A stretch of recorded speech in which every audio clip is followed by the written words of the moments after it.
How many games could we talk about on a Smash-focused podcast that aren't Super Smash Bros? Let's find out this week. We talk about a whole lot of nothing, except for one thing that's pretty substantial, which is my DK. Okay, welcome to Analog. This is Analog.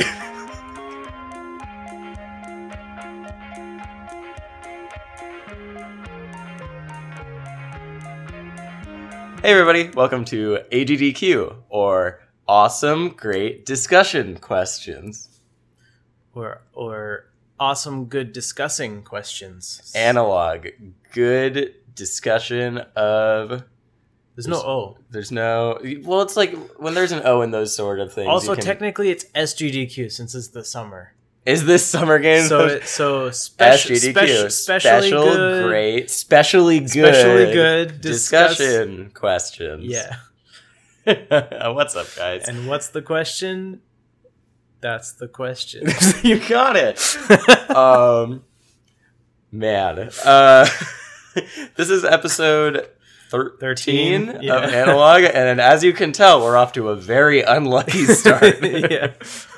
This is another week where we walked into this recording session and we're thinking, wow, there's not a lot to talk about this week. Which always means we're going to find some tangent to go on. Yeah, so we'll see. We'll see where the road takes us this time around. Yeah. We can never make any promises on the quantity of content. Mm-hmm. The first thing I want to talk about is Nebulous Pioneers, which I could not go to. Yeah. I don't know if you were there, but a man who looked very similar to you... It was me.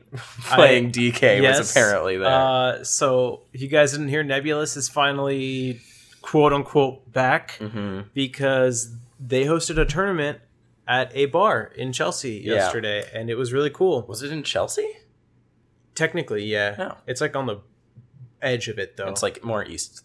Pretty east. It's like basically at Penn Station.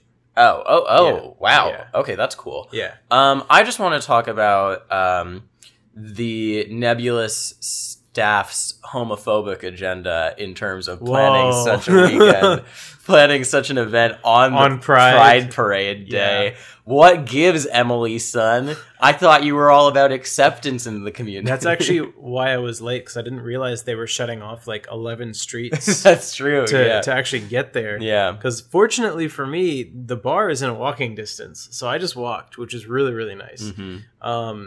But it's like a good location, especially for people who are taking the train in. I know there were some like Connecticut people there, and a bunch of New Jersey people. Yeah, what was the space like? Not that big, honestly, and it was especially crowded at first because not only was it Pride and Nebulous, but also the World Cup was going on. Right. So you had a great combination of things. But as people started to filter out, like it felt fine. Definitely not a good environment for like serious tournaments, but that's not what we really wanted anyways. How many setups were there? Actually enough. How many though? I want a number. Let's see. There was like one behind the pool table. There were like maybe 6 up front. Another one next to a couch. Another one next to it. So I don't know, maybe like 8 to 12. So what you're telling me is it's literally the Foundry. It's literally the Foundry. I've never been there, so I don't know. You never went to the Foundry? No. The Foundry, I say this as frequently as possible. Andrew Wu is one of the greatest small staff like tournament organizers of all time. Because when the Foundry was like at its peak, it had like 80 people every single week. Yeah. And Andrew ran that bracket with 8 setups, putting most matches and winners on stream in under 4 hours every single time. Crazy. And I heard Jib did that yesterday. So. Yeah, there was we had 60 plus people. We did not have a stream, which definitely helped. But it was run just fine. We did teams at 2:30. Me and Swedish lost to a Fox Peach and winners with our DK Marth Luigi. And then we brought it all the way back in losers with DK Falcon. I'm just saying, okay, listen, if we try and get that bar on a weekday, it'll be more sad and there'll be no one there. And we can just make a Foundry of our own. We should just make a Tuesday bar tournament that we stream. Yeah, I'm down with pretty much any day of the week. I think that's a great idea. I'm definitely down to have... I think if we get another consistent weekly venue, that would be ideal. And then have this like once or twice a month. Yeah. Just for like... you know, I would love for fun. I was very sad I couldn't go, but I had to. I mean, I went to the Pride Parade. Yeah. But, you know, the other reason I was really sad I didn't go is that my boy Whiskers almost won the fucking tournament. Yeah. He went game 10 with Nico. Yeah. And I was talking about this on Twitter, and Gabe was like, the craziest thing is that there's an argument he underperformed, and there totally is. There totally is. Because his record on Nico and Alex recently is immensely in his favor. I don't know how he keeps beating Alex. Like, that's supposed to be Yoshi's worst matchup. After he beat Alex, Alex was just like, I don't absorb anything from those sets. Like, I don't know what happened. Well, Alex just came from a very lazy Paris trip, so he's not in the right competitive mindset. Jamie, on the other hand, is always in the right competitive mindset. That's what the most notable thing about Whiskers is, that he's here to win always and play seriously. All right. Yeah. I really wish Jamie had won. I wanted to play him in Winners Finals because I got some DK Yoshi practice last week. That match was probably horrible for Yoshi. Unfortunately, I didn't get to try it that much. I actually think Yoshi probably bodies DK. Why? Because just the ability to shield poke DK is one of his biggest weaknesses. With like down tilt and stuff. Down tilt and... Yeah, I mean, pretty much just down tilt. I mean, DK can't do that much. Yeah, I mean, well, DK is just like... better Marth, right? Yeah, and Yoshi destroys Marth. Exactly. So while DK is better than Marth and probably would have a better matchup against Yoshi overall. Yeah, I mean, where Marth doesn't have any tools to deal with Yoshi's down tilt, DK at least has the mix up of his down B. His down B, that's true. That's a very good point. And and he breaks armor pretty like much more easily. Right, it's just so easy to hit Yoshi with fair, for example, because it's very big. It's a very large move. You just back up to the ledge and you hold shield, and what's Yoshi gonna do? Try and jump through you? Then you up B and he dies. That's a good point. I know it is. That's a really good point. I know. That's not even a meme. That's straight up that's how you edge guard Yoshi. He just walks up and down tilts you. You can't down B out of shield yet. No, I'm saying when he's recovering off stage. Oh. You roll to the corner. That's actually a good point. Yeah. No, that's... You literally can't do anything. But what if Yoshi recovers high? Well, then you pick one of your aerials that all knock him out of his armor. Or you just back up to the corner and then you start slamming the ground. Yeah, I think that's... Cover the whole stage. Why haven't DKs... When are you going to start Power Shield down B'ing? Power Shield down B? I don't think you can do Power Shield into B moves. Oh, you're right, you can't. No, you're totally right, you can't. Otherwise, I'd be all over that already, you know? DK would be a high tier at this point. Wait, I thought he's a high tier. He's like borderline high tier. He'd be like easily high tier. Yeah. Where do you think the cutoff for low tier tournaments should be? I want to say like right below Mario. What? That's so high! Mario... Well, okay, I guess that depends on who's below Mario. Okay, so you think DK's better than Mario, right? You can't justify having DK in low-tier tournaments. DK probably... Well... I don't know. I mean, it depends on... Oh my god. It's a spectrum, you know? It depends on how low-tier you want to get. I mean low tiers. I don't mean, like, characters people don't main because they want to win tier. DK is at least mid-tier. Yeah, I think so. So below, like, DK, Mario, Link... That's where I think, too. No young Link either. I think below Link is probably the right place to be. Because then after that, you got, like, what? Mewtwo, Ness, Zelda, Roy... Game & Watch. It depends on... Then Game & Watch beats everyone. That's the problem. Yeah, I think Game & Watch is fine to put in that tier. Okay. Game & Watch does not have free wins over like Mewtwo and some of the others. Game & Watch is secretly the 8th best character in the game, though. I mean, Mewtwo actually has some decent matchups. Yeah. Like, he can actually... He might be even with Peach on Dreamland. So does Game & Watch. Game & Watch Falcon is hilarious. If you shield, you lose his Game & Watch. Well, yeah. And then if you do anything else, it's okay for him. Yeah, I can see that. Edgeguarding's probably pretty free, too. It's super duper free. Do you know what's no drift mix-ups? Jamie and I, Whiskers and I used to run Ironmans all the time when we got really drunk at school. We would just go back to one of our places with like a ton of halal and... Basically, we would halal match each other, right? Always for Ironmans, and so like pay that for the other halal.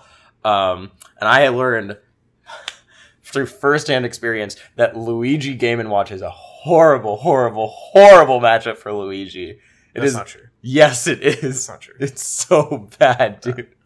Luigi, have you ever gotten down thrown by Luigi as Game & Watch? Yeah, you just stop in place, I know. Yeah, that's the whole matchup. Have you ever gotten off stage as Luigi against Game & Watch? No Game & Watch has ever been good enough to get me off stage as Luigi, so no.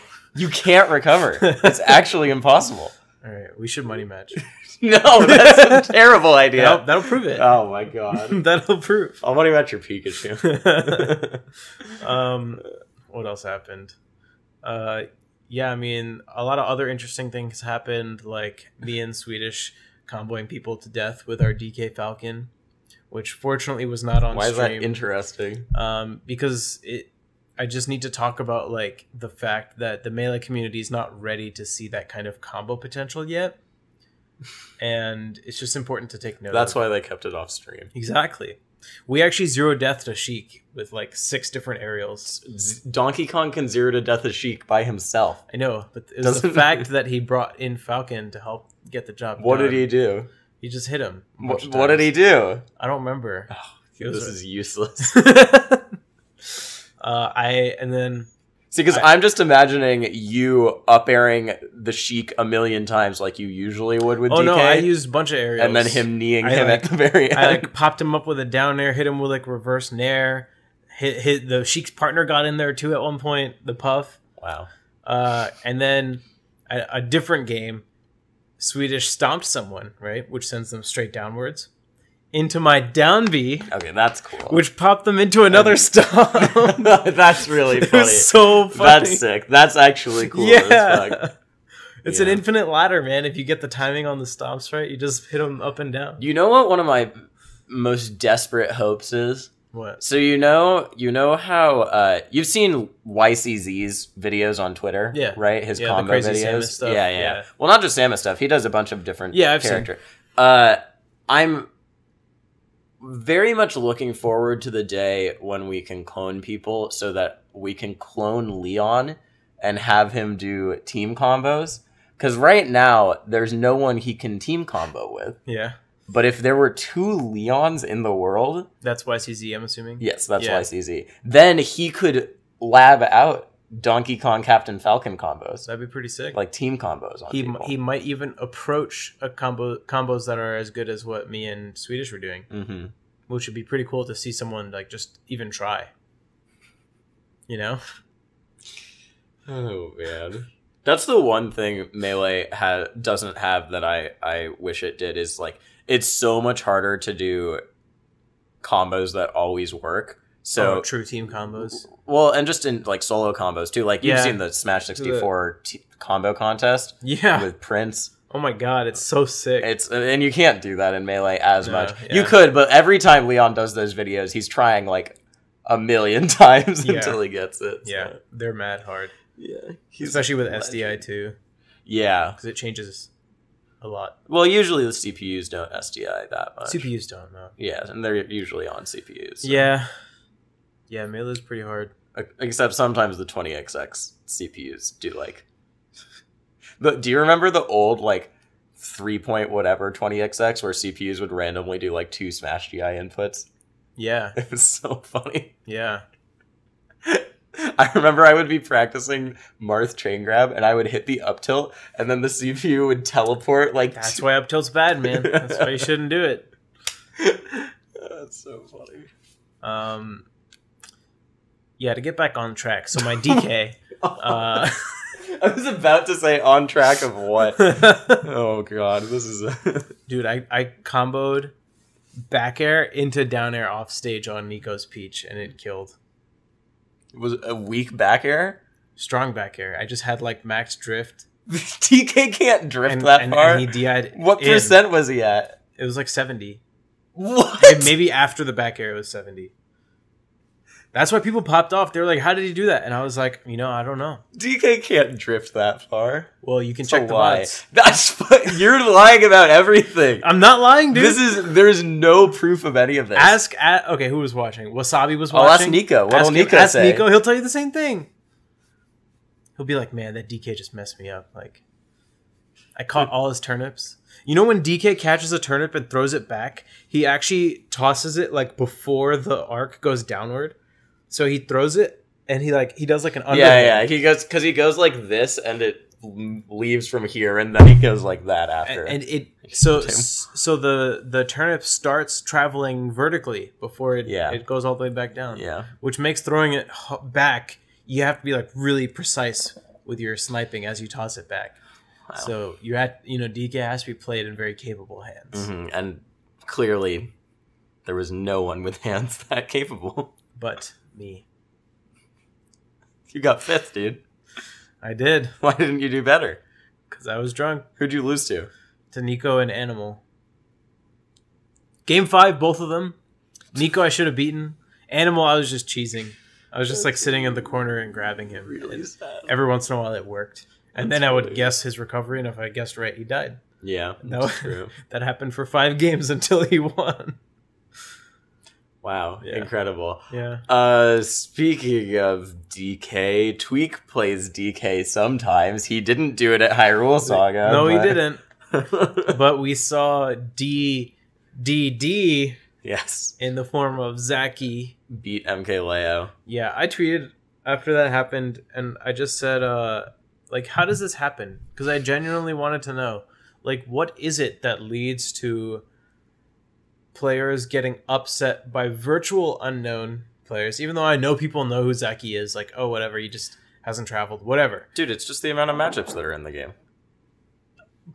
3.5 years into the game, yeah, for a top 2 player to lose to someone. It's the amount of matchups that are in the game, and also the fact that low tiers do have more options in Smash 4 than they do. And there are 2 stocks, and there's Rage. Yeah, I know the answer. But I just want people to confront the truth. But the matchups in and of itself is a big deal.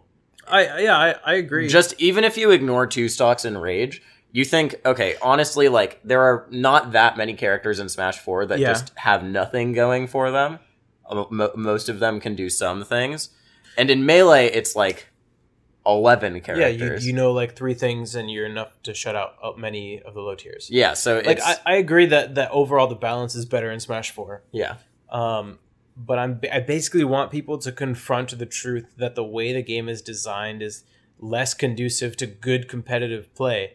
Because the game would probably be better if it were more quickly paced and at 3 stocks. Mm-hmm. And if that were the case, MKLeo would not have lost to Zaki, right? He's a top 2 player, arguably number 1 right now. Yeah, absolutely. I agree. And for him to lose to someone who's not even on the PGR is crazy. Yeah, it's crazy. Do Armada and HBox lose to people who are unranked besides Armada almost losing to me? And I'm a special case because I have the best DK in the world. Right, that which was so valuable in your set against Armada. Right. So the point is, if I played better Marth, I would have won. That was actually the reason you know that one thing where Hacks, there's that screenshot of Hacks talking to you in Discord, and he was like, if you had gone for the suicide... Yeah, if I'd gone DK, it would have been free. It wouldn't even gone to game 3. If you'd gone DK, it would have been even more than what Hacks said in that screenshot. Yeah. Dude, DK kills Peach off of a grab.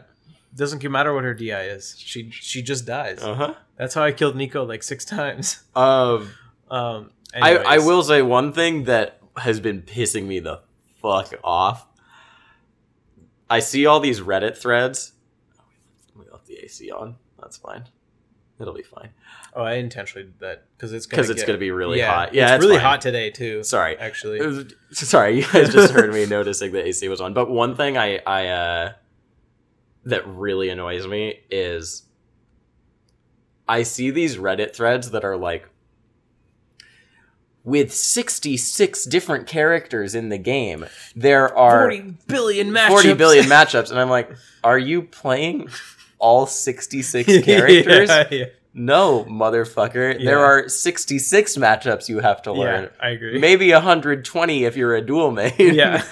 And realistically, it's not that hard. Also, once you get to a point in the game, you're able to categorize options where it's not like learning 66 distinct matchups. Yeah. Like there's a lot of overlap. And like you can make the same argument for Smash 4 too, right? Yeah. But Smash 4 is burdened by fewer stocks and more rage. So you're more likely to get upset in Smash 4, which is why I'm really hoping that they keep going in the direction that they're going with for Ultimate. For Ultimate. And by the time this podcast is up, my article on changes I'd like to see in Smash Ultimate may or may not be uploaded. Cool. If it's not, then it will be sometime in the week of this release. Great. That'll be on Dignitas, where I'm just like summarizing the main things that I want to see changed. And I do know, I do think that Reddit thread was like, oh, it's for the commentators. The commentators have to learn this many matchups. But like, no, they don't. Realistically, no. Now, it also has to do with the game mechanics of Smash 4 versus Melee and Ultimate versus Melee. Because like you said, I think it's actually easier to group mechanics, like group matchups within Smash 4 than it is within Melee. Okay. Because of how different the punish game is between the two different games. I don't know if I would agree, because I think in Smash 4 there's a lot more character specific like moves. Weirdo things they have. Like to know how Duck Hunt's, how his different gunmen work and how his frisbee works and how his can works can definitely take you off guard. Like I got upset by a Duck Hunt at EVO 2015, the first Smash 4 EVO with customs, because I didn't know how his can worked. Okay, so I agree with that, but I'm saying, like, when I see Smash 4 commentators commentate, a lot of the time, I feel like heavyweights are just treated interchangeably, almost. I've legit seen people put Bowser and DK just as the same character on tier lists. What? Which is stupid. I think it's stupid for sure. But it comes from a place of the thing you're looking out for with those characters is when they get rage, and they get a grab on you. And I can actually kind of see that. So what I'm saying is that a lot of the things that delineate characters in Smash 4, in terms of the more apocryphal matchups, the things you have to look out for, like rage stuff, it can be applied to other characters a little more easily than knowing like how to DI every like DI mix up from a mid tier, which is different in Melee. I guess. Because if you fuck up your DI in Melee, a lot of the time you're eating 70%. In Smash 4, that's not true to the same degree. I think the risk for not knowing like those comparable scenarios might be greater in Smash 4 than in Melee. Because you die. You die if you're at kill percent, though. I mean, right? Kill percent is like pretty low for a lot of characters in that game. That's if they have rage, especially against like a character like DK or Bowser. But even those aren't even the examples of characters that people might not necessarily be that familiar with. Yeah, you know, I don't know. Like, I achieved like some above average familiarity with Smash 4 mechanics and characters, right? And and it's hard for me to be unbiased because I have like such a more in-depth understanding of Melee, but I feel like I would be less comfortable going into unfamiliar Smash 4 matchups than I would Melee. And part of that is like worst case scenario, you have 8 stocks to learn a character. But in Smash 4, like you might just lose half of game 1 off of one interaction. That's a good point. Like not knowing maybe like a DDD frame trap that leads to him landing his back air or down air could kill you. I guess also it's different in terms of talking about whether it's a player or a commentator figuring out the matchup, because a player has it. So I agree with you actually. Yeah, if we're talking about players, it probably is a lot more scary to go up against an unfamiliar matchup. And of course it is the thing of like every Melee player knows most matchups by this point, or at least in theory what the characters do, because we've been playing for so long. You know what makes it harder to commentate low tiers and mid tiers in Melee is that a lot of commentators assume they know what's going on, and they don't, and then they just give you the wrong information. And then also there's usually the stuff that you don't know about is less visible than it is in Smash 4. Right, so that is the thing I was about to say, is that for commentators in Smash 4, when you see the thing that fucks someone up because of matchup inexperience, it's like pretty... It's like, oh, that happened. Yeah. wasn't ready for the Link dash attack and it killed at 80. Like Zaki clearly set up a Gordo so that it actually looked like there was no option to get up from the ledge. Because I think he killed Leo with that like twice. Yeah. Where he had the Gordo bouncing and Leo's just like, it's gonna come get me, I better roll on, and every option gets covered by down smash. So that's one of the few things that Day does do well in that game, though, is ledge trapping. Yeah. He's really good at it. But yeah, so I think it's post seeing the thing that has happened, it's like, you can be like, that makes sense. Oh, that's the thing that beat me. But whereas in Melee, you're getting eviscerated at 100 miles an hour, and you're like, what the fuck? You watch Link like get a tech trap or something on a fox, and you're like, I actually don't know what he could have done to get out of that. It's like, maybe if he did a slight DI this way, like he might also die in that scenario, but I don't know what he would use to do it. Like, is it up throw up B or is it up throw down air? Like, so I don't know. And then, commentators do get more chances to learn that stuff in Melee, watching more stocks, but like we said, it's less visible and it has more to do with like DI and SDI and that kind of stuff. So I don't know. I mean, my basic conclusion to that stuff would be that Smash 4 is just a worse designed competitive game. and if you guys know me, like, I'm not a Smash 4 hater. Like, I've played it competitively over other games at many points in my career. Best Kirby in the world. Yeah. It's better than Brawl in a lot of ways. Speaking of this, I played Brawl for 2 hours the other day. And you said you had an amazing time. It was really fun. Yeah. Like, all my muscle memory as Samus came back, because I loved Samus in that game. I think I've always thought Samus is one of the coolest Nintendo characters, and I'd like her probably the most in Brawl, because she feels the most fluid to me. Mm-hmm. In Melee, she's a little, like a little clunky, and in Smash 4, she's a lot clunky. A lot clunky. I think she's really fun in Melee too, but I just really like the way she feels in Brawl. And it reminded me that Brawl did a lot of stuff right that Smash 4 didn't. Like what? Just how fluid the game feels overall. Like being able to... Just like really little things that feel closer to Melee. Like you can wiggle out of tumble in Brawl. And you can't do that in Melee. Yeah. Or in Smash 4. No, Smash 4. Yeah. And just like... I'm trying to remember like specifically what felt more fluid. Ledge mechanics are better. That's the big one. It's closer to Melee. I really don't like ledge trumping. But while I was writing my write-up for what I want to see changed in Smash Ultimate, I was thinking about what Nintendo had said. Sorry, I'm just like rambling now. No, it's fine. But I was thinking about what Nintendo had said about adding a skill-based ledge mechanic into Smash Ultimate. Yeah. So I was thinking like, what would that look like? And I thought, what if anytime that you activate the auto ledge grab, so like if you auto ledge grab halfway through Marth's up B or something, what if you don't get the option to buffer a ledge get up that would override a ledge trump? So what if we lean into the ledge trump thing a little bit? Because I was thinking about like invincibility frames, and then I realized that not giving invincibility to an auto ledge grab would be broken, and then having to consider ledge trumping would be a totally separate issue. But right now, if you grab ledge at any point and you press R, you can't get ledge trumped. Like you can always buffer a ledge get up option. You can do R, you can do attack, and you can do jump. But if you were discouraged from auto grabbing the ledge, then you create more mix-ups. So I think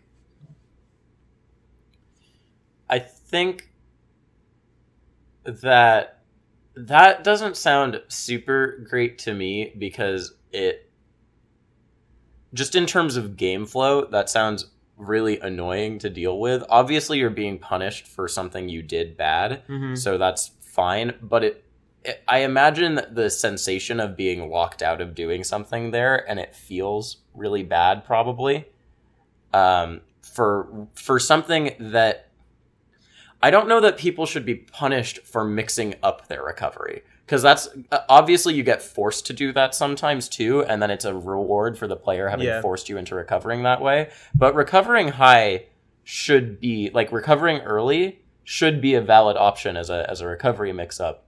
without you losing options for it. I think that partially they've dealt with it a little bit already because the magnet hands are reduced in Ultimate from what we notice. And it seems like that applies to like being stopped in the middle of stuff already. You saw, I mean, I just remember in the Invitational, Zero like up bead past the ledge like 6 times. Well, you can intentionally do that. I know, but it didn't look intentional because he got punished for it by Leia like every time. Gotcha.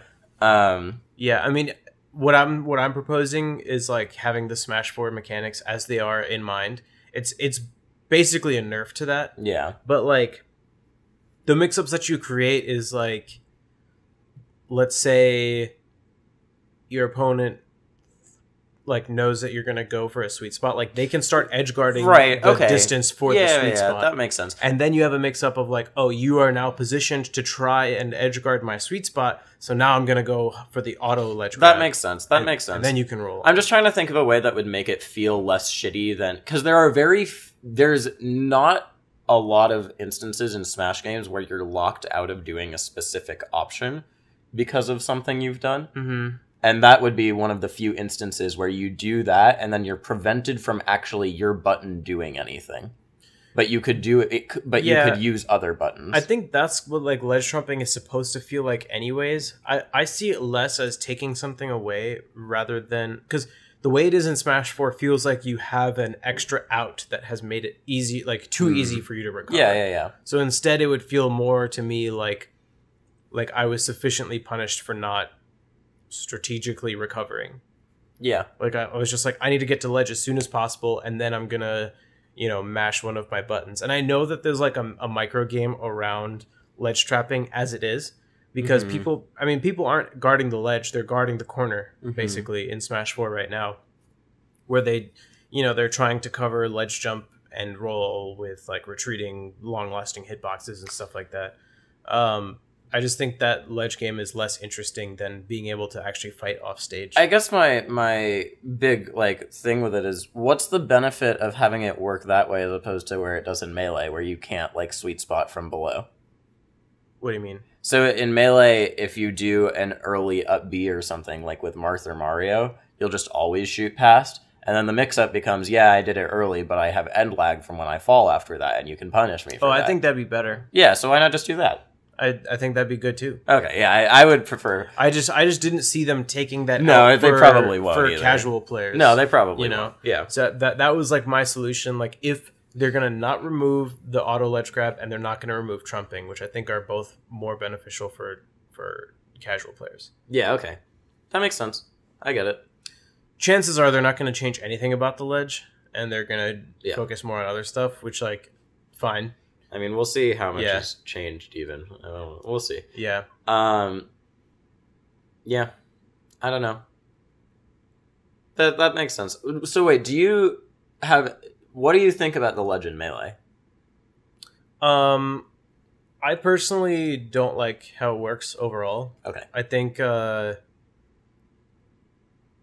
you should not get invincibility for every ledge grab. Yeah, I agree. And there's a bunch of ways that you can work for it. Like you can do diminishing invincibility. You can do a secondary grab, gives you no invincibility. You can reduce the amount of invincibility that's already there, because cornering an opponent in a fighting game should put you in an advantageous position. Yes. And the way it is right now, if you corner Fox, and the only Fox who is abusing this, like to the point that Foxes should be, honestly, is Hacks. Like very few other Foxes are. I think Crush abuses it pretty well. Yeah, I mean, Crush just doesn't like playing like a bitch, basically. Yeah. So he doesn't like abuse it, and that he runs MO. To the ledge. But he'll talk about how he can do that all the time, and he does do it all the time. But but if you watch Hacks do it, like he'll mess up a ledge dash, and it's not like I'm on the stage now, I can fight you again. It's like I'm getting back on the ledge because I want the additional attacking power that the invincibility gives me. And he does more than ledge dash shine or ledge dash nair. He'll do like ledge dash run to center, ledge dash back shield, like a shield stop, so that he can threaten back air out of shield. Like there's so many good options that Fox has at a corner that you really shouldn't have in a fighting game, Yeah, that Aziz is very about that. I agree. I think the ledge is busted in Melee, but I was very against like diminishing ledge returns because again, I just like keeping design philosophies similar and diminishing returns weren't a thing. Now they are. They're in Ultimate as in terms of roles. Yeah. So now I'm like, oh, I guess diminishing returns exist in the Smash game. I wonder if the ledges do work like that. That's a good point. Because I doubt anyone's checked it. It's not like ledge regrabs are a big thing in Smash 4, though. Because you lose invincibility. Yeah. Actually, yeah. So that wouldn't be a thing. So it's not. You just lose invincibility. You do just lose invincibility. I wonder, what would be cool? So diminishing returns were... I guess that's not even diminishing. That's like here and then it's binary, yeah. But I wanted... This is the first time we've seen actual diminishing returns for the same action. Yeah, Nintendo, if you're listening, don't add invincibility back to ledge regrabs. Yeah, please. It's fine how it is. That's a horrible idea. Yeah, we don't. I mean, we saw what happened with Brawl. I like how they see the most obvious things and they've changed those. Yeah. Like there's no chain grabs. Like now there's a little yellow flashing effect in Ultimate after you get thrown, and I'm pretty sure that signifies you can't get grabbed. You can tech footstools now. I had such mixed feelings about that because I know from a design standpoint it's like pretty healthy because being locked out of having the thing that makes Smash so amazing is being able to act defensively, interact from the defensive perspective. Yeah. So cool that they put that in, but also absolutely like the hypest things I've ever seen in Smash 4 are those crazy Japanese footstool combos. Yeah. So I preferred. I mean, for some reason, I was never a big fan of them because it kind of just like reinforced the feeling that I got about Smash 4 being less creative in your combo ability. And like, it looks really cool, but it's like, this is guaranteed 0 to death. Yeah. And that never has felt super good to me in a Smash game. Like, you want to be able to outplay your opponent even while you're attacking them. Yeah. Like you said, that's the cool part of Smash, right? Yeah. But I don't know. That always felt weird to me. It's always hype when it happens in tournament. Do you remember when, way back when like Sheik was still the undisputed best character in the game, Fox for a little bit had like a guaranteed forward tilt lock to death or something? Was it Fox? Fox did have a forward tilt. I don't think it was to death unless there was something that was patched out. I forget who it was. I mean, he did have a forward tilt lock. Like he could do it a couple times, but then they would usually use another attack. Okay. It wasn't Fox. Someone had a... Oh, I don't remember. I don't know well enough. Someone had some lock to death thing they patched out on certain characters. Gotcha. Yeah. Anyways, it might have been Fox. I don't know. Look at his stanky like forward tilt. Yeah. I remember seeing that. Fox in Smash 4 is pretty cool. I like the characters in Smash 4 that are still considered technical. Fox is technical? Yeah, sorta. He had some cool like pivot stuff and lock stuff. I guess. I don't know. I think Fox is technical. Yeah, I mean, if he were like not Fox, like if he were the same character but just not Fox, I'd probably play him. Like he'd probably be cool.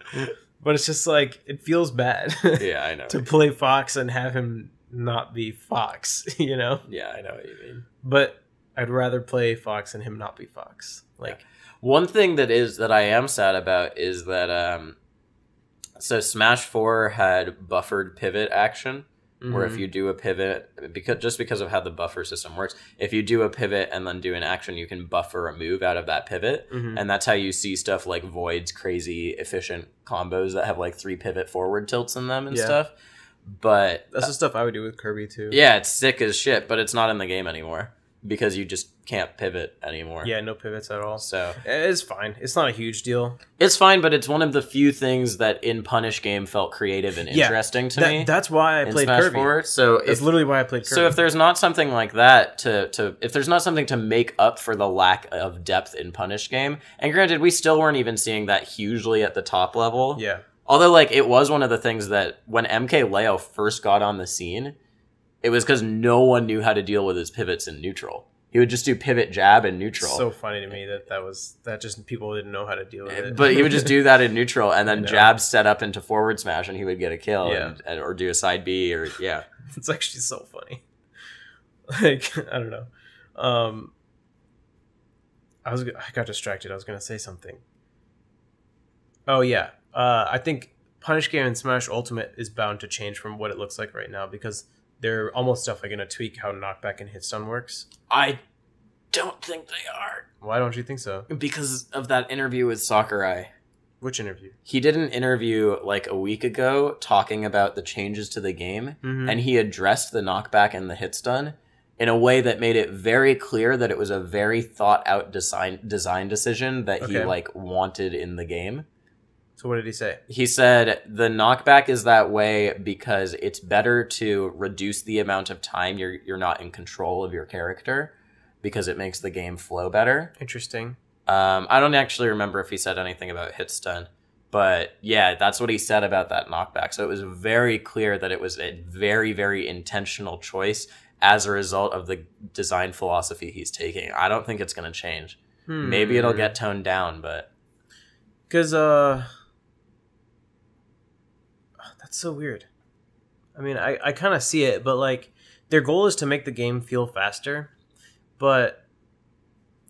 if every move hits so far and can't be followed up on, you're actually resetting to neutral with every attack. I agree that it actually, because if you think of net interaction from the players, sure, it reduces the amount of time that defending player is not actionable. Yeah. But it also reduces the amount of meaningful time that attacking player can do anything, because after they get a hit, they can't do nothing. They can't follow up, so they can run forward and take advantage. So that actually would make the neutral game or just game flow overall closer to Brawl than any other game. Yes, because Brawl was a lot of like one hit and run. But it also it might be even different because Brawl, there were a lot of characters who had weird ways for getting out of disadvantage.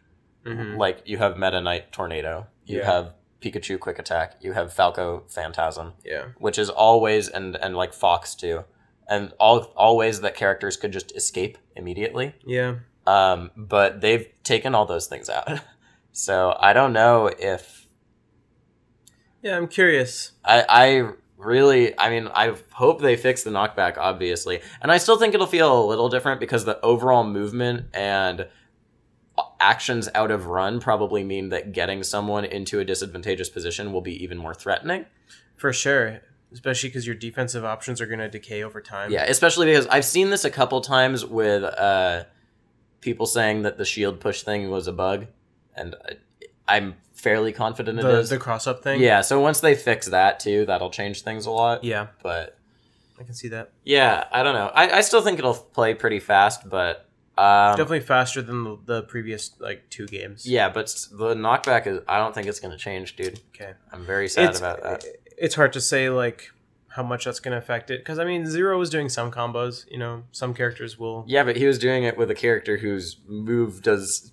No knockback. No knockback. Yeah. That was one of the only things we saw. That could be the meta. Picking low knockback character moves so that you can combo more. Or just picking characters that have really strong moves. Because if you're only going to get a few chances, you know... Ganon's high tier in this game. I mean, it's not necessarily a bad thing, like heavies being good. Because they're all faster, low landing lag. Gamer tweeted today that Mario's back air has 6 to 7 frames of landing lag. And he was like, just for reference, regular, like, empty landing is 4 frames of landing lag. And my response was 50% increase in landing lag, SMH. And people were like, you misunderstood. Like... He's saying that it's less laggy. I didn't respond. I actually laughed out loud when I saw that response to my tweet. We need to keep you locked away from people who haven't interacted with you on Twitter before. Anyone encountering you for the first time has a response like that. Better me than like someone with malicious intent, you know. What if someone, I don't know. What? I'm just like getting these guys acquainted with the internet. Welcome to Smash 5. This is what you have to deal with now that you're in the Smash community. Okay. Because there's this guy named Rishi. He's a really good DK player. He picked DK because heavies are really good in Smash Ultimate. Will you play DK if he's good in Smash Ultimate? If he's fun, it depends on like his design and a lot of stuff. Because I really like DK in Melee and 64, and he's really good in Smash 4 and Brawl. But I think he's way less fun in those games. You know what game DK's not good in? Mario Tennis. Yeah. More on that after the break.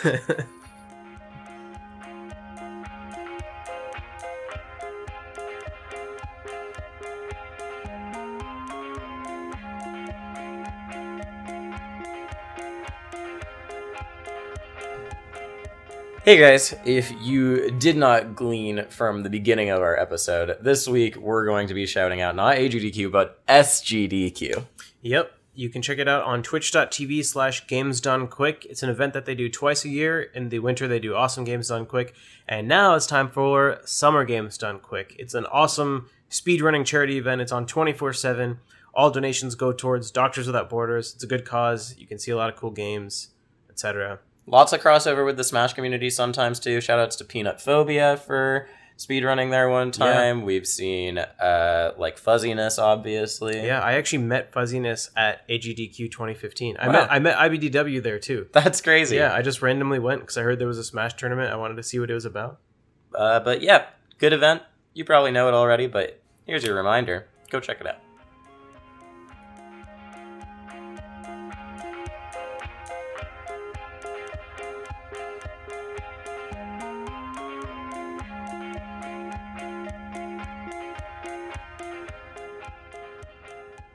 Hey guys, welcome back to Analog, where we're talking about my DK some more. Nope, we're talking about Mario Tennis Aces, so anything to get us away from that. So DK sucks in Mario Tennis. Yeah, I played one game of him against someone online and I got destroyed. But I know we've talked a lot about games you guys don't care about recently, but Mario Tennis Aces is so fucking fun, dude. Yeah. It's got some real problems, but it's so fun. Yeah. I mean, you know, it's nice to play a game that's competitive, quote unquote, but I'm not necessarily caring about how balanced it is. Yeah, it is horribly balanced right now, by the way. Bowser Jr. is disgustingly overpowered. But for all of those people waiting to hear my opinion, Waluigi is, in fact, a good character in the game. I enjoy it a lot. He's actually probably the second best, but he's got weaknesses, which Bowser Jr. does not have. What are his weaknesses? Waluigi, so his forehand is pretty sorry, not his forehand. His topspin just by itself is pretty pathetic. Okay. So it's very hard to force players to complete. So you use topspin to force people to the corners a lot of the time, and Waluigi's not amazing at that from the baseline. Okay. If someone hits like a charged slice against you, you're almost entirely fucked because you're supposed to countercharge slice with a topspin, and his topspin is just atrociously bad. His charged topspin is still good; it gets the job done. That's his main thing, and then he also takes. I'm not sure if it's longer than usual to charge, but he takes a long time to charge. It feels like longer than usual. Okay, and max charge shots are a huge part of winning in that game. Yeah, you gotta build up your meter. Yeah, well, not even building up your meter. So if you get a max charge shot, you get a special like knockback effect that puts the opponent into stun if it's it pushes them back? Yeah, or it spins them if it's a slice move. Okay. So using max charge slice and topspin is like a big part of that because it pushes people really far back and puts them into stun, and then you can go for a drop shot, and they almost always have to burn meter to catch it. Bowser Jr. has a fast charge time. In addition to having almost as good range as Waluigi, having better power on his topspin, having a better slice, he also charges faster. It's really dumb. It's really, really, really dumb. Nintendo Versus did warn us about those long arms. Yeah. One of the benefits of Waluigi, though, is that his flats are his best shot by far. Okay. His flat shots are amazing, which makes him really good at net play because he always has really low ping. No, because he can run up to the net and volley with flats really easily. Yeah. But it's also because, so if you do a backwards trick shot in that game, it'll return with a flat shot. And he wants to, backwards trick shots are actually broken as fuck, especially if you're running up and volleying. And he has really good flats, so his backwards trick shot's really good. Sweet. Yeah. You've played way more of this game than I have. I have like 70 games now. Really? I've played it for like 2 days. Man, I'm just trying to collect all the sacred stones to save Luigi from the racket of doom. I love that the plot is literally just Infinity War. Yeah. What the fuck? Or also Fire Emblem Sacred Stones. they're literally called Sacred Stones. It's exactly the same as that Fire Emblem game on the Game Boy. I love that game so much. Yeah. That's one of my favorite games of all time. Yeah, I don't know. I don't think I ever beat it, but I played it a lot. Oh, you didn't beat it? It's like the easiest Fire Emblem. Yeah, I think I got bored because at you some can. point. I wish that game didn't. I love. That's the only GBA game. It's actually like the only Fire Emblem game ever with post game content. What? Yeah. No way. There's ruins that you can go train in. That's awesome. And like unlockable characters in post game. Where do you? Like, that's so weird. Yeah, after you beat both campaigns, Erica and Ephraim's, Right. then you can unlock the ruins, and then crazy. you can unlock trainee plus, basically, which is really cool. I love that game, and my favorite Fire Emblem character of all time, Joshua, is in that game. Oh, the sword guy. Yeah, the sword guy. Yeah.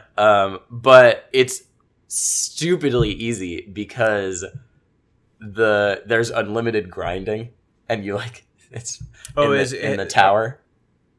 What tower? There's a tower of monsters that provides unlimited grinding. Oh, okay. And also just the world map provides. Isn't there an arena in there too? Not in the tower, but there's. I mean, in the game, there's arenas. Arenas. Yeah, but there are arenas in a lot of Fire Emblems. The thing that makes it stupid in that game is that since there's a world map, you can potentially go back to a map that has an arena. I see. And then grind that arena forever. It's a very broken game, and so I wish that it were just. I like that it has all that shit, but I wish it had a higher difficulty curve overall to make, or more ridiculously hard stuff, because even Lunatic in that game is very, very easy. Yeah. Dude, I love Fire Emblem games. I'm probably... Well, first of all, I never beat Conquest because it's so absurdly hard. It's very hard. And it has a horrible story, so it doesn't motivate you to play it at all. I'm 30 plus recorded hours in, which doesn't include all my resets. I think I'm just too stubborn about not letting anyone die, so I might just have to let people die and finish the game. The map design in Conquest is really, really cool and interesting. It's just the worst Fire Emblem game of all time in terms of story. It's so bad. But I have never played Path of Radiance or Radiant Dawn. Oh, I have both. Well, I have Path of Radiance, and I can probably access Radiant Dawn. Yeah. I'm thinking about streaming those games at some point. I love definitely. So I actually, one of the things that was really sad for me is I played Radiant Dawn before Path of Radiance, which actually works fine story wise. You can pretty much glean what is going on. Yeah. But the graphics upgrade between the two is just. It's so ridiculous without looking new. It just looks like everything is way better. So then you go to Path of Radiance and you're like, this sucks. Yeah. But those are my favorite Fire Emblem games ever. Sweet. I love those games. They're a couple of Lod's favorites too, I think. I think they are like I said, Conquest has a bad story. It's not like the story in most Fire Emblem games is good. The story in Radiant Dawn and Path of Radiance, it's pretty fucking good, dude. I'm pretty into it. If you're want a fantasy storyline, this is a good time to play games to distract us from waiting for Smash Ultimate. There's a lot of good ones coming out too. I'm gonna be grinding Super Mario Party when it comes out. Oh, absolutely. In a few months. Absolutely. One of our episodes of Analog will just be us playing Super Mario Party, and you guys can listen to the background while we play. It's like when we played Smash Ultimate. Yeah, where you just saw we'll put the camera, it won't be an audio only episode. It'll look like this, but you won't be able to see the screen. The game, yeah, exactly. Yeah.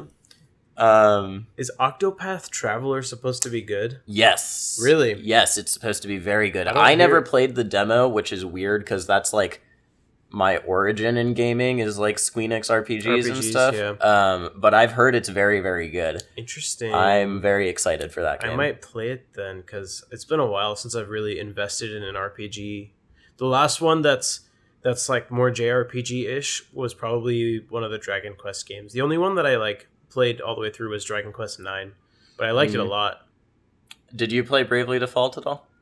I did play it a bit, and then I got to one section where it required any grinding at all, and I stopped. And that was pretty early on. The Bravely games are very... I wish those games were better. Yeah. Because if they were a little bit better, I think they would be some of my favorite games of all time. But their faults are so glaringly huge. Mm-hmm. It's just... Their defaults.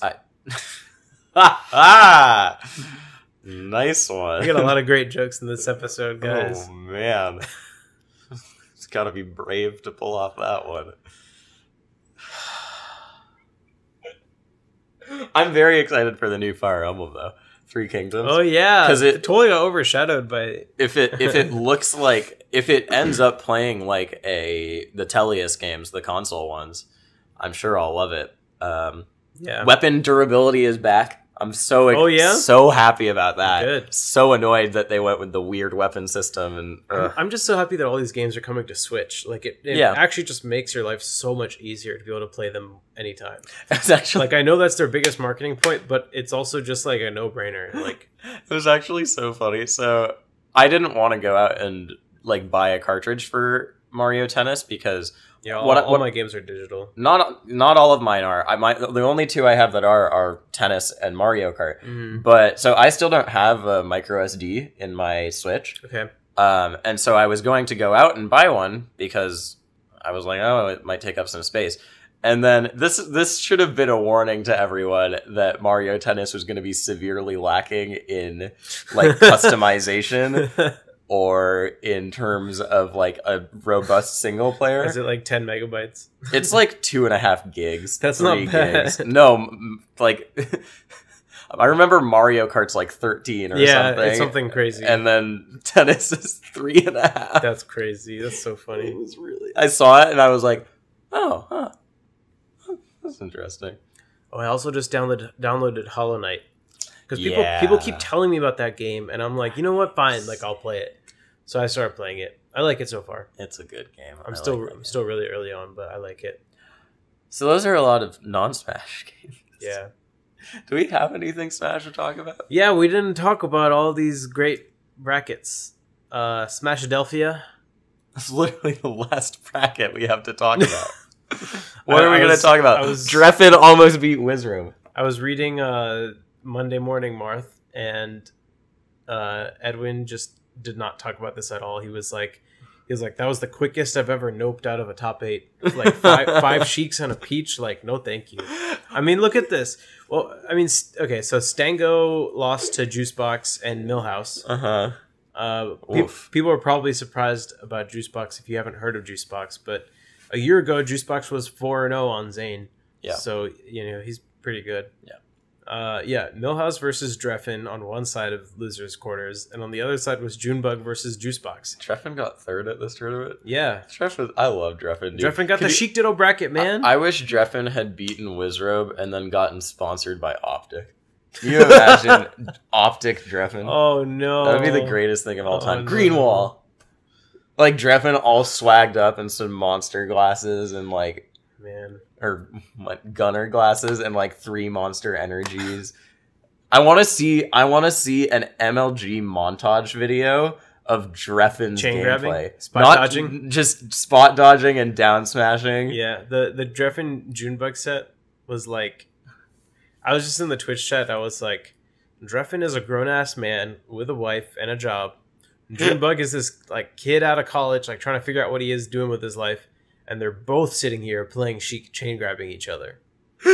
Melee brings us together in the strangest ways. Can someone please, I really do. One of you analog, and whatever we call you. Analogians. One of you viewers, listeners, who is talented with Premiere. I could do this, but I really want one of you to do it. Can you make an MLG montage video of Dreffin? Like, just take that one video. You know the one I'm talking about. The Dreffin video, whose name I can't say. Yes. And legit just take that and chop it up. And put some, like put on Skrillex and some shit. Yeah. Please do it. I would love that. What a great combo video. With that music. Oh, man. Alright, the next question I have on our list of topics. A year old. Is which should you pour first, cereal or milk?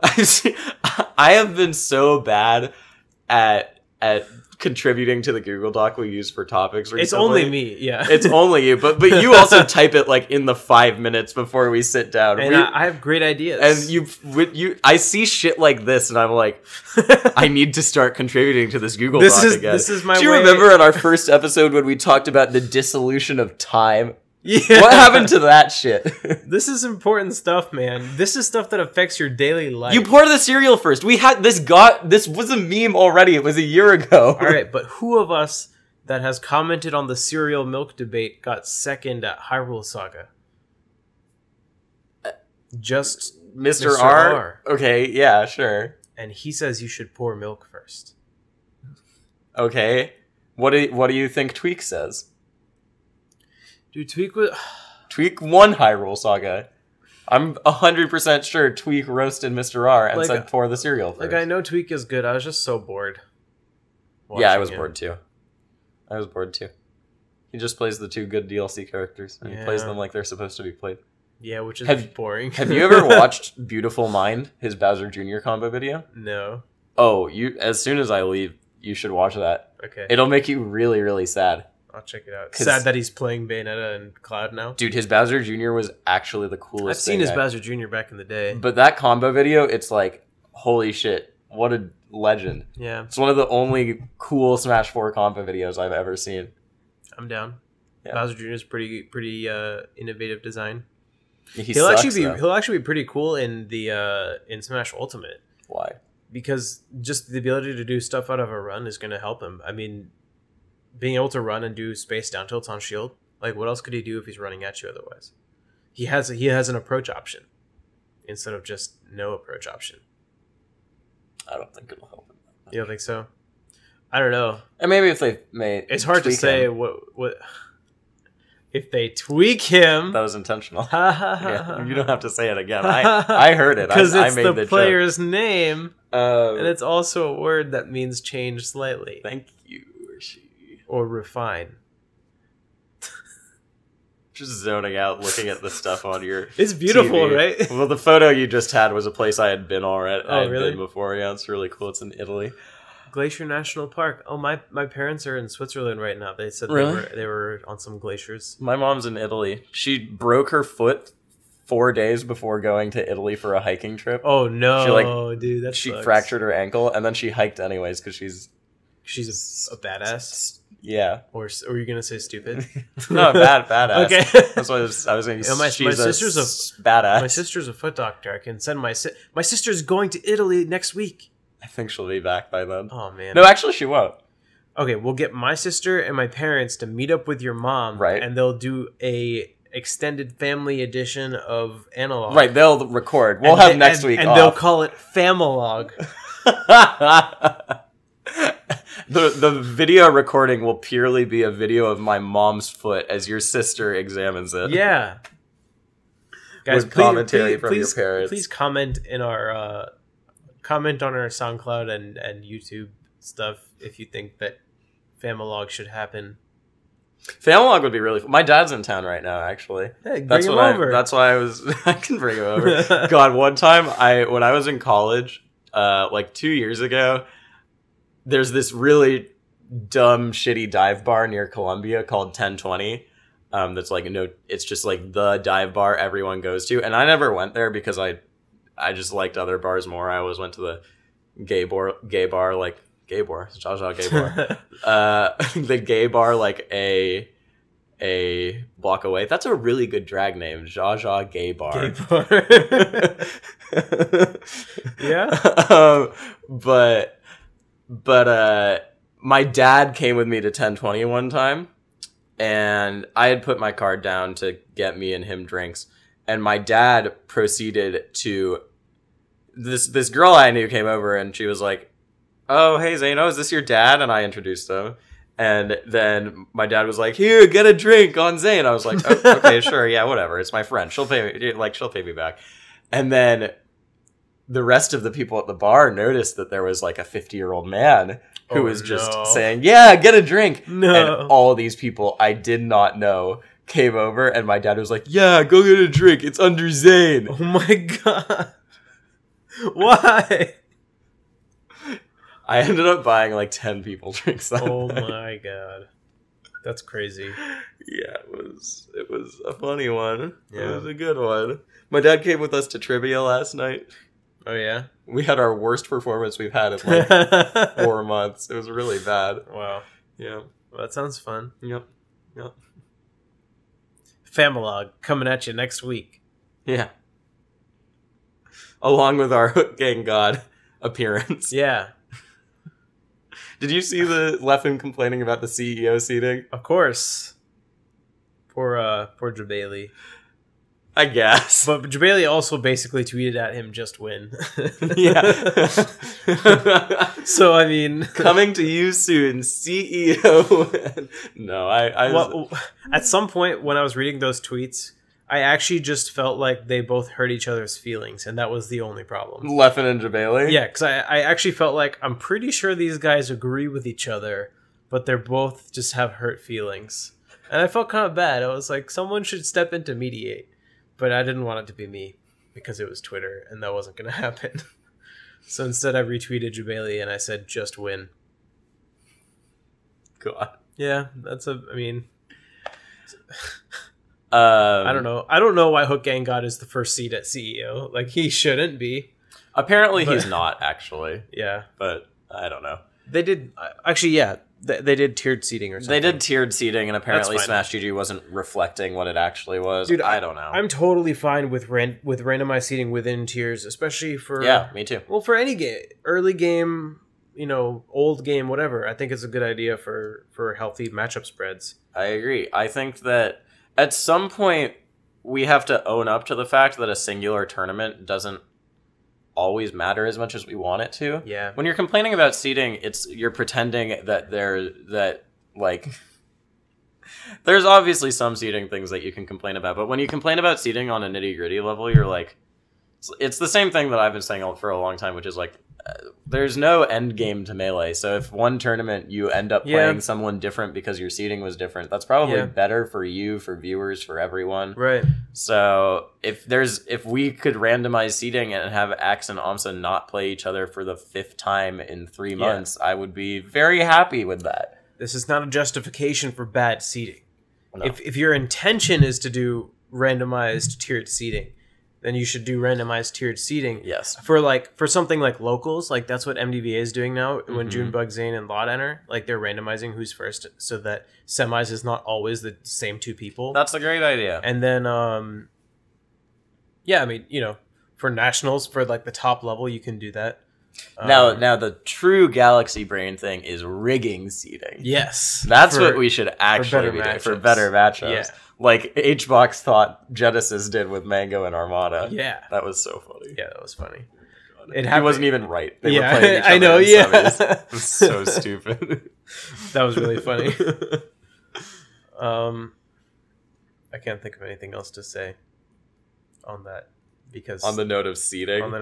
I just want to say I came up with a joke a long time ago where I said like, I have a great idea for a tournament. Let's let Reddit crowd seed it. Yeah. And it got no likes. And I saw a month later someone else making almost exactly the same joke, and it got like 80 likes. Your timing was off, man. I was bitter about it. Your timing was wrong. You should have waited. You got to save it in your drafts. Set a reminder on your phone. I think I tweeted it at like 2 a.m. Yeah, or something. You got to be like, tweet this at 12:35 p.m. PST. Get the optimal time.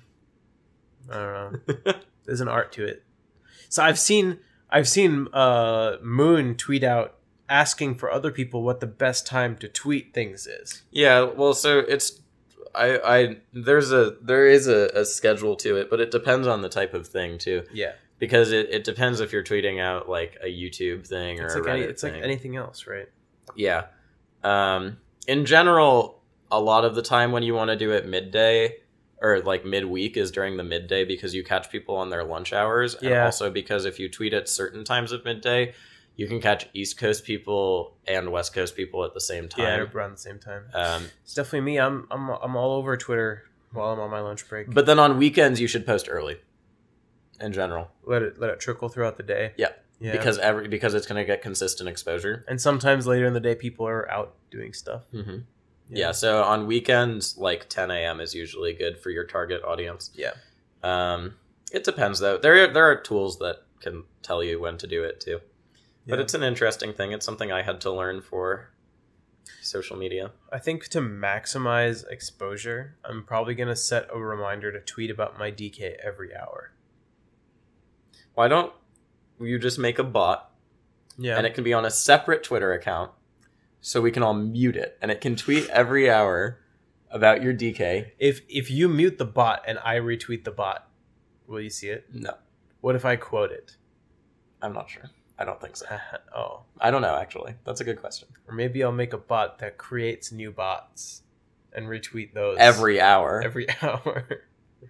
And then every bot also Rishi tweets DK bot 7,000 every hour. Yes. So hour 1, you have one tweet, because one bot is made and it tweets. I'll make a self-reproducing bot. So each subsequent bot creates the next creates bot. a next bot, so it's exponential. Yeah. No, then it deactivates itself. Oh, so it's just a new bot every hour. Yeah.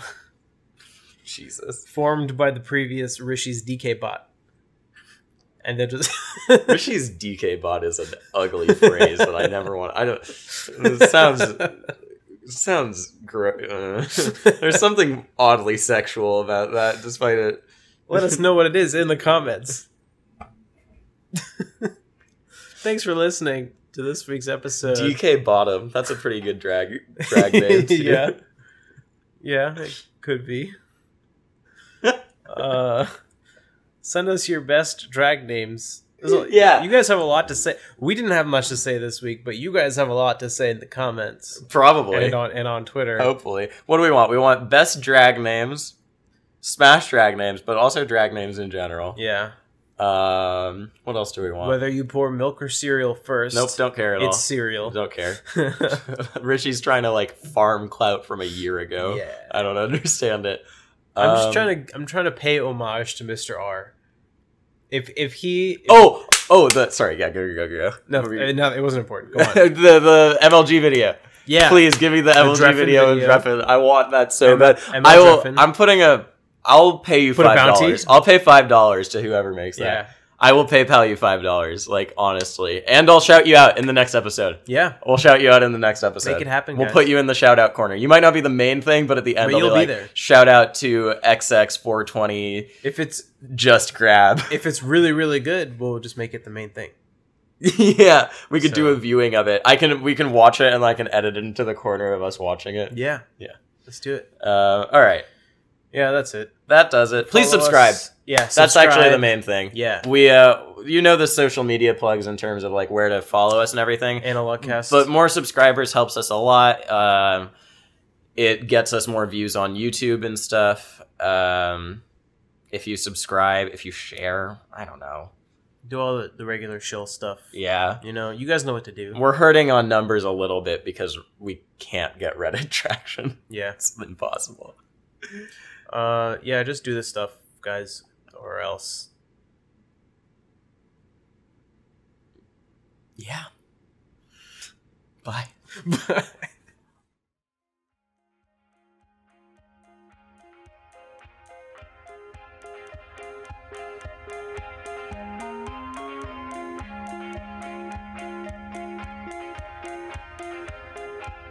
How many different video games can we talk about that aren't Smash on a Smash Focus podcast? Time to find out on this week's episode. This is Analog.